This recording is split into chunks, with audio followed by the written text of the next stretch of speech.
Pernahkah kalian melihat seseorang yang bekerja tanpa henti? Siang di bawah terik matahari, malam di jalanan yang sepi, tubuhnya ringkih, wajahnya lusuh, tapi tak pernah berhenti. Banyak orang menganggapnya tamak, ada yang menertawakan, bahkan mencibir habis-habisan.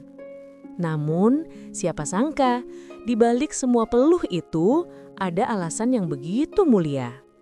Sebuah tekad untuk menebus dosa masa lalu, untuk mengirimkan cahaya bagi orang tua yang kini sudah tiada. Halo teman-teman semua, terima kasih sudah setia di channel ini. Di sini kita bukan hanya mendengar cerita, tapi juga belajar tentang arti kehidupan, pengorbanan, penyesalan, dan cinta yang sering terlambat kita sadari. Jangan lupa dukung channel ini dengan menekan tombol like, share, dan subscribe agar semakin banyak orang bisa mengambil hikmah dan pelajaran dari setiap kisah yang kami bagikan. Pagi itu, kabut masih menggantung di udara. Ayam belum sepenuhnya berkokok. Tapi suara langkah tergesa sudah terdengar dari sebuah rumah kecil di ujung kampung. Itu adalah rumah Arif. Seorang pria sederhana dengan wajah letih, tubuh kurus, dan pakaian yang sudah pudar warnanya karena terlalu sering dipakai bekerja. Dengan cangkul di pundaknya, ia berjalan menyusuri jalan setapak menuju sawah. Udara masih dingin menusuk tulang, namun Arif sudah harus bergegas. Di sawah, ia menjadi buruh tani. Setiap kali matahari mulai meninggi, keringatnya bercucuran, membasahi wajah dan punggungnya. Kadang, ia hanya sempat meneguk air putih dari botol plastik usang yang dibawanya. Siang terik membakar kulitnya, membuat warna kulitnya semakin gelap. Tapi ia tetap bertahan, mencangkul, menanam, atau memanen hasil kebun orang lain. Sore hari, ketika pekerjaan di sawah selesai, orang-orang kampung biasanya pulang untuk mandi, makan, dan beristirahat bersama keluarga. Namun tidak dengan Arif. Ia buru-buru pulang hanya untuk berganti pakaian yang sedikit lebih layak. Lalu, saat malam mulai turun, ia mengayuh becak tuanya di jalanan kota kecil itu. Mengantar orang pulang dari pasar, membawa barang belanjaan, atau sekadar menunggu penumpang di pinggir jalan. Tubuhnya semakin ringkih. Mata sayunya terlihat jelas kelelahan. Namun ia tetap bersenyum setiap kali mendapatkan bayaran. Uang yang ia genggam erat itu adalah alasan mengapa ia tak pernah menyerah. Tapi sayangnya, orang-orang tak melihat niat baik di balik kerja keras itu. Mereka hanya melihat luarnya. Mereka menilai tanpa tahu cerita di baliknya. Aneh ya, Aris itu kerja terus siang malam, tapi tetap aja miskin. Hasilnya kemana coba? Bisik seorang ibu di warung. Dasar orang gila kerja, mungkin dia pikir bisa kaya mendadak. Padahal paling uangnya numpang lewat, sahut yang lain sambil tertawa. Cemoohan itu terus terdengar. Bagi mereka, apa yang dilakukan Arif hanyalah pekerjaan sia-sia. Ada pula yang merendahkan. Buat apa capek-capek begitu? Hidup ini harus dinikmati, bukan disiksa. Arif hanya diam. Ia mendengar, ia tahu, tapi ia memilih untuk tidak menanggapi. Hatinya sakit tentu saja. Siapa yang tidak sakit dihina seperti itu? Namun ia lebih memilih tersenyum tipis. Dalam hatinya, ia berkata lirih, "Kalian tidak tahu alasan di balik semua ini. Biarlah suatu saat Tuhan yang menjawabnya." Malam demi malam, tubuhnya semakin letih. Namun ia tetap bertahan. Kadang ia harus tidur hanya 2 atau 3 jam, lalu bangun kembali untuk melanjutkan pekerjaan. Semua demi satu tujuan yang hanya dia dan Tuhan yang tahu. Dan sementara dunia mencemoohnya, Arif berjalan sendiri, menanggung beban rahasia yang begitu berat di dalam dadanya. Malam itu, selepas pulang dari mengayuh becak, Arif duduk di kursi kayu reyot di teras rumahnya. Angin malam berhembus pelan, membawa hawa dingin yang menusuk. Tubuhnya lelah, tangannya pegal, tapi matanya enggan terpejam. Ia termenung menatap langit hitam tanpa bintang. Dan seperti malam-malam sebelumnya, pikirannya kembali hanyut pada masa lalu. Masa lalu yang membuat hatinya terus dihantui penyesalan. Dulu, ketika ayah dan ibunya masih hidup, Arif bukanlah anak yang bisa dibanggakan. Ia tumbuh keras kepala, lebih sering membangkang ketimbang menurut. Nasihat ibunya yang lembut selalu dianggap angin lalu. "Arif, tolonglah bantu ibu di dapur. Arif, dengarkan kata ayah." Begitu suara itu terngiang di telinganya. Namun, Arif muda lebih memilih bergaul dengan teman-temannya, nongkrong di warung kopi, bahkan pulang larut malam dalam keadaan mabuk. Seringkali ibunya menunggu di depan pintu rumah dengan mata sembab, menahan tangis karena khawatir anaknya tak kunjung pulang. Ayahnya pun hanya bisa duduk dengan wajah tegang, menahan kecewa yang tidak pernah terucap. Pernah suatu kali ayahnya menegur keras, "Arif, kamu itu anak laki-laki satu-satunya. Kalau bukan kamu yang bantu orang tua, siapa lagi?" Namun, alih-alih sadar, Arif malah membantah dengan nada tinggi. "Ayah nggak usah atur-atur aku. Hidup aku ya aku yang jalanin." Dan kata-kata itu masih terus terngiang hingga kini. Kata-kata yang menusuk hatinya sendiri setiap kali ia mengingatnya. Waktu pun berjalan. Usianya bertambah, tapi sikapnya tak kunjung berubah. Seringkali ibunya menitikkan air mata diam-diam, merasa gagal mendidik anaknya. Bahkan beberapa tetangga tahu betul bagaimana Arif dulu sering membuat masalah. Hutang sana-sini, berkelahi, hingga membuat orang tuanya malu. Semua kenangan itu kini menghantam Arif seperti badai. Hingga suatu hari, kabar duka itu datang. Pertama ayahnya meninggal, disusul tak lama kemudian ibunya menyusul. Keduanya pergi tanpa sempat merasakan bakti dari anaknya. Arif berdiri di samping pusara dengan hati yang hancur, menatap tanah basah yang menutupi jasad orang tua yang selama ini hanya ia sakiti. Saat itu, dunia seakan runtuh baginya. Dadanya sesak, air matanya jatuh tak terbendung. Ia ingin memeluk, ingin meminta maaf, ingin berkata, "Aku menyesal, ayah, ibu." Tapi sudah terlambat. Semua terlambat. Yang tersisa hanya nisan dan penyesalan yang tak ada habisnya. Sejak saat itu, setiap malam Arif merasa dihantui. Tidurnya gelisah, mimpinya selalu dipenuhi wajah ayah dan ibunya. Dalam mimpi, ibunya hanya diam menatapnya dengan mata basah, sementara ayahnya berdiri dengan wajah kecewa. Arif terbangun dengan tubuh basah oleh keringat, lalu menangis dalam sunyi. "Bapak, Ibu, maafkan aku. Aku anak yang durhaka. Aku hanya tahu menyusahkan. Aku tidak pernah membahagiakan kalian," bisiknya di malam-malam sepi. Tetangga tidak tahu bahwa di balik kerja kerasnya, Arif menyimpan luka batin yang begitu dalam. Orang-orang hanya melihat ia bekerja siang malam, tanpa tahu kalau setiap tetes keringat itu sebenarnya lahir dari penyesalan yang menyesakkan dada. Baginya, rasa bersalah itu seperti jeruji besi yang terus mengekang. Ia tidak bisa bebas, tidak bisa tenang, tidak bisa bahagia. Namun dari penyesalan itulah perlahan tumbuh tekad baru. Arif mulai sadar, meski orang tuanya sudah tiada, masih ada satu jalan untuk berbakti, satu jalan untuk mengurangi beban dosanya sebagai anak durhaka, yaitu bersedekah, beramal, dan meniatkan semuanya atas nama orang tua yang kini sudah beristirahat di alam sana. Ya, meski terlambat, Arif ingin menebusnya. Ia tahu tidak ada cara untuk mengembalikan waktu. Tapi ia percaya doa dan amal yang tulus bisa sampai pada orang tua di alam kubur. Dan sejak malam itu, ia bersumpah pada dirinya sendiri bahwa sisa hidupnya akan ia gunakan untuk bekerja keras demi satu tujuan, yaitu menebus dosa dan memberi cahaya untuk kedua orang tuanya. Sejak malam penuh tangisan itu, Arif tidak lagi sama. Ada sesuatu yang berubah dalam dirinya. Ia yang dulu hanyalah pria malas, keras kepala dan pembangkang, kini menjelma menjadi seseorang yang penuh tekad.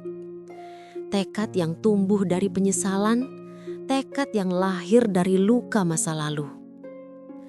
Ia memandang dirinya di cermin tua di kamarnya. Wajahnya tirus, garis-garis lelah tampak jelas, tapi di matanya ada cahaya yang baru. Cahaya tekad. Dalam hatinya ia berbisik, "Aku mungkin sudah gagal menjadi anak yang berbakti ketika ayah dan ibu masih hidup. Tapi aku tidak boleh gagal sekali lagi. Aku harus melakukan sesuatu, walau mereka sudah tiada. Aku harus memberikan sesuatu, meski hanya lewat amal yang sederhana." Sejak hari itu, Arif mulai mengatur hidupnya. Ia membagi waktunya dengan ketat. Pagi hingga sore, ia tetap bekerja di sawah menjadi buruh tani. Upahnya kecil, hanya cukup untuk makan seadanya. Namun Arif tidak mengeluh. Setiap lembar rupiah ia simpan dengan hati-hati. Malam harinya, saat tubuhnya seharusnya beristirahat, ia mengayuh becak di jalanan. Kadang membawa ibu-ibu dari pasar, kadang mengantar anak muda pulang dari pesta. Setiap kali menerima bayaran, Arif menggenggamnya dengan erat. Dalam benaknya, ia selalu membayangkan uang itu berubah menjadi sebungkus beras untuk fakir miskin, atau sebotol minyak goreng untuk janda tua di ujung kampung, atau bahkan satu bata untuk pembangunan masjid kecil di desanya.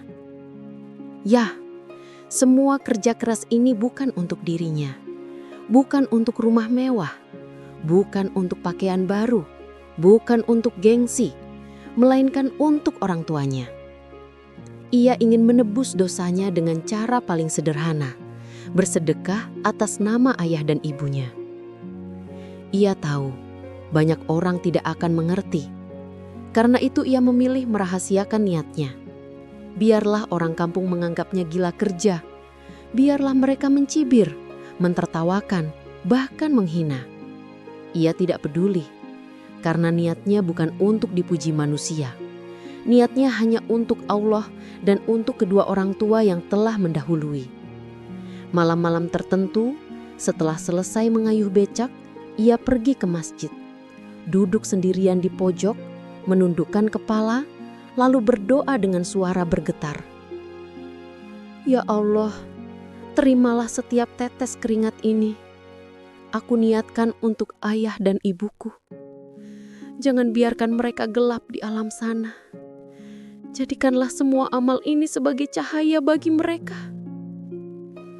Air matanya sering jatuh di sajadah, dan setiap kali itu terjadi, ia merasa sedikit beban di hatinya terangkat. Seolah-olah doanya benar-benar sampai, seolah orang tuanya mendengar. Namun dunia tidak tahu semua itu. Dunia hanya melihat Arif yang lusuh, yang kerja siang malam tanpa henti. Bahkan beberapa orang semakin berani berkomentar pedas. "Kasian ya, kerja terus tapi hidupnya begitu-begitu saja." Ada pula yang sinis berkata, "Jangan-jangan dia ada utang besar, makanya banting tulang begitu." Arif hanya tersenyum kecil. Ia tidak pernah membantah. Baginya, mulut orang tidak akan pernah berhenti bicara. Yang penting, ia tahu apa yang ia perjuangkan. Hari demi hari berlalu. Tabungannya mulai terkumpul. Jumlahnya memang tidak besar, tapi cukup untuk membeli beberapa karung beras. Arif pun mulai diam-diam membagikan beras itu kepada orang-orang yang membutuhkan. Ia mengetuk pintu rumah janda miskin, meletakkan beras, lalu pergi sebelum ada yang sempat berterima kasih. Begitulah seterusnya. Ia melakukan kebaikan tanpa mengumbar, tanpa ingin dipuji, karena baginya setiap senyuman orang miskin yang terbantu adalah hadiah untuk ayah dan ibunya. Setiap doa orang yang terangkat dari kesulitan adalah doa yang akan sampai pada kedua orang tuanya. Dan semakin lama, semakin kuat tekadnya. Ia tidak lagi merasa terbebani oleh cemoohan. Sebaliknya, setiap hinaan menjadi bahan bakar semangat. Dalam hatinya ia berkata, "Hinalah aku sepuasnya, tapi lihatlah, semua ini bukan untukku. Aku lakukan ini agar ayah dan ibu bisa tersenyum di alam sana." Inilah rahasia besar yang Arif simpan rapat-rapat. Rahasia yang hanya diketahui oleh dirinya dan Tuhannya. Rahasia yang kelak akan terbongkar dengan cara yang tak pernah ia duga. Hari-hari Arif terus berjalan dengan pola yang sama. Pagi ia bekerja di sawah, malam ia mengayuh becak. Uang yang terkumpul tidak pernah ia gunakan untuk membeli barang mewah atau memperbaiki rumahnya yang reyot. Sebaliknya, uang itu perlahan berubah menjadi kantong beras, minyak goreng, bahkan beberapa lembar uang yang ia selipkan diam-diam ke amplop untuk disumbangkan. Ia selalu berhati-hati. Setiap kali hendak bersedekah, Arif memilih waktu malam. Ketika kampung sudah tenang, lampu-lampu rumah banyak yang padam. Dengan langkah perlahan, ia mengetuk pintu rumah-rumah fakir miskin, lalu meletakkan bingkisan sembako di depan pintu tanpa menunggu pemilik rumah keluar. Seringkali ia bahkan berlari kecil agar tidak ada yang sempat melihat siapa yang memberi. Baginya, cukup Tuhan dan kedua orang tuanya saja yang tahu. Namun, rahasia tak selalu bisa disembunyikan. Suatu malam, seorang anak kecil melihat Arif dari kejauhan. Bocah itu berlari masuk ke rumah sambil berteriak, Bu, ada Pak Arif taruh beras di depan rumah Bu Siti." Ibunya terkejut. Esok paginya kabar itu menyebar. Orang-orang mulai berbisik-bisik, merasa penasaran. Bagaimana mungkin Arif yang kelihatan miskin, rumahnya saja hampir roboh, bisa bersedekah begitu banyak? Hari-hari berikutnya, kecurigaan semakin besar. Beberapa warga diam-diam memperhatikan gerak-geriknya. Sampai suatu malam, dua pemuda kampung sengaja mengikuti Arif dari kejauhan. Mereka melihat bagaimana Arif membawa 2 karung beras di becaknya, lalu berhenti di depan rumah seorang janda tua. Dengan tenang, Arif menurunkan karung itu, menaruhnya di depan pintu, mengetuk pelan, lalu pergi begitu saja tanpa menunggu pemilik rumah keluar. Pemuda-pemuda itu terperangah. Mereka segera menceritakan apa yang mereka lihat kepada warga lain. Kabar pun menyebar dengan cepat. Dan keesokan harinya, hampir seluruh kampung sudah tahu. Jadi, Arif selama ini kerja siang malam bukan untuk dirinya sendiri. Dia ternyata bersedekah. Atas nama siapa? Astaga, kita semua salah menilainya. Wajah-wajah yang dulu mencibir mulai berubah. Mereka yang dulu menertawakan kini menunduk malu. Namun rasa penasaran masih menggantung. Mengapa Arif melakukan semua itu? Apa tujuannya? Jawaban itu datang tidak lama kemudian. Suatu sore, ketika panitia pembangunan masjid desa mengumumkan daftar donatur, nama Arif tercantum di sana. Tidak besar memang, hanya sejumlah uang sederhana. Tapi yang membuat semua orang tercengang adalah catatan kecil di bawah namanya, atas nama almarhum ayah dan ibu. Saat itu, seisi kampung terdiam. Hati mereka terguncang. Tiba-tiba, semua cemoohan dan ejekan yang dulu mereka lontarkan kembali terngiang di kepala. Rasa bersalah menghantam mereka bertubi-tubi. Ternyata, Lelaki yang selama ini mereka anggap gila kerja, tamak dan serakah, justru sedang melakukan sesuatu yang mulia. Ia bekerja keras bukan untuk dirinya, bukan untuk pamer, tapi untuk menebus dosa kepada orang tua yang sudah tiada. Malam itu, beberapa orang menangis diam-diam. Mereka malu, mereka merasa berdosa karena pernah menghina. Bahkan, sebagian warga mulai mengingat-ingat betapa seringnya mereka menyudutkan Arif tanpa pernah tahu alasan di balik kerja kerasnya. Dan semenjak hari itu, pandangan orang kampung terhadap Arif berubah. Mereka tidak lagi mencibir. Banyak yang mulai segan. Banyak yang diam-diam berdoa agar Arif selalu diberi kesehatan. Namun bagi Arif sendiri, semua itu tidak penting.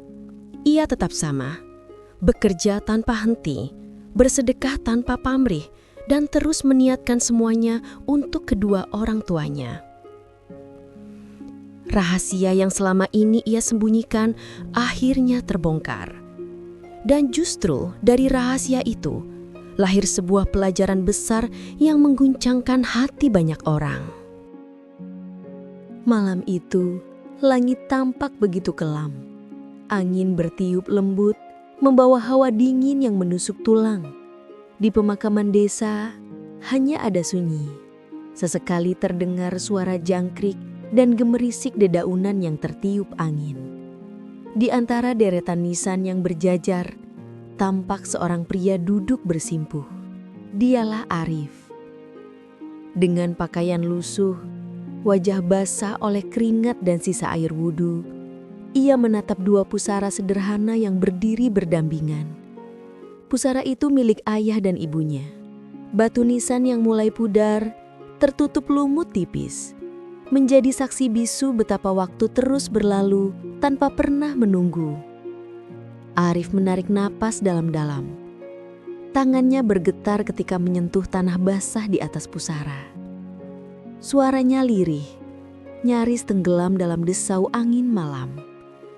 Bapak, Ibu, ini aku, Arif, anakmu yang dulu sering menyusahkan, anakmu yang tidak pernah membuat kalian bahagia.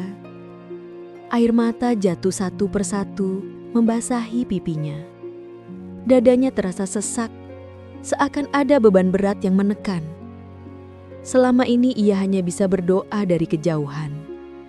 Tapi malam itu, ia memberanikan diri datang langsung ke pusara, membawa segala penyesalan dan doa tulusnya. Ibu, maafkan aku yang dulu sering membentakmu, yang membuatmu menangis diam-diam. Ayah, maafkan aku yang sering mengecewakan, yang selalu membantah kata-katamu. Aku tahu, aku sudah terlambat untuk membahagiakan kalian. Aku tahu, kalian sudah tidak bisa mendengarkan suaraku lagi. Tapi aku percaya, doa ini akan sampai. Sedekah yang aku kumpulkan, semuanya untuk kalian. Arif menunduk semakin dalam. Tangannya menggenggam tanah, seolah ingin meraih sosok yang kini tak bisa ia peluk lagi. Ia terisak, tubuhnya bergetar menahan tangis. Ayah, Ibu, kalian mungkin sudah lama pergi, tapi aku tidak pernah lupa. Setiap langkahku, setiap tetes keringatku, semua aku niatkan untuk kalian. Aku tidak ingin hanya dikenal sebagai anak durhaka. Biarlah aku dihina, biarlah orang menertawakan. Yang penting aku bisa menebus semua salahku. Doakan aku, Ayah, Ibu. Semoga Allah menerima semua amal yang aku titipkan untuk kalian. Angin malam bertiup semakin kencang, seolah ikut mengamini doa Arif. Di kejauhan, bulan yang tertutup awan perlahan muncul, memberikan cahaya samar yang jatuh di atas pusara. Seakan-akan, langit ikut menjadi saksi atas doa yang begitu tulus itu. Arif pun menutup matanya. Dalam keheningan, Ia membaca doa-doa panjang, memohon agar sedekah yang ia berikan benar-benar menjadi cahaya bagi orang tuanya di alam kubur. Ia berjanji pada dirinya sendiri bahwa ia akan terus bekerja keras, terus beramal hingga akhir hayatnya. Ketika akhirnya ia bangkit, tubuhnya terasa lebih ringan. Air matanya masih mengalir, tapi di dalam hatinya ada sedikit kelegaan. Seakan ia baru saja menyerahkan seluruh beban hidupnya kepada Sang Pencipta. Malam itu, di pemakaman yang sunyi, doa Arif menggema di langit, mengetuk pintu langit, dan meninggalkan getaran haru yang tak akan pernah ia lupakan. Dan sejak malam itu pula, semakin jelas dalam dirinya bahwa hidupnya bukan lagi untuk dirinya sendiri. Hidupnya adalah untuk menebus masa lalu, untuk mendoakan kedua orang tuanya, dan untuk menjadikan setiap langkah sebagai amal yang abadi.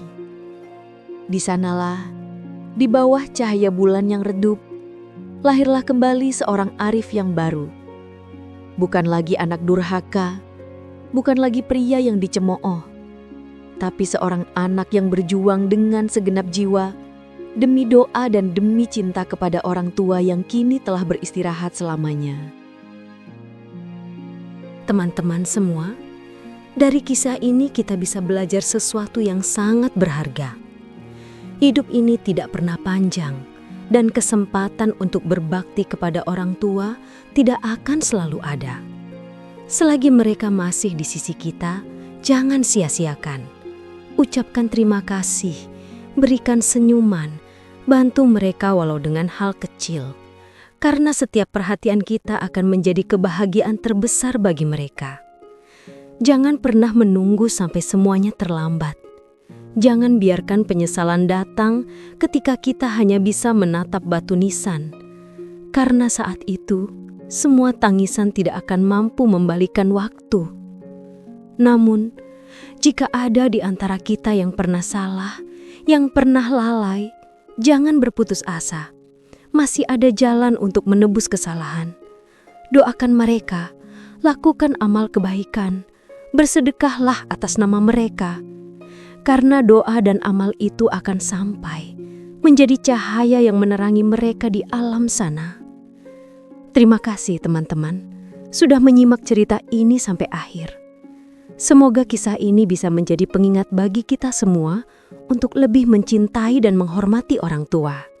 Jangan lupa, dukung channel ini dengan cara like, share, dan subscribe agar semakin banyak orang yang bisa mengambil hikmah dari setiap cerita yang kita bagikan.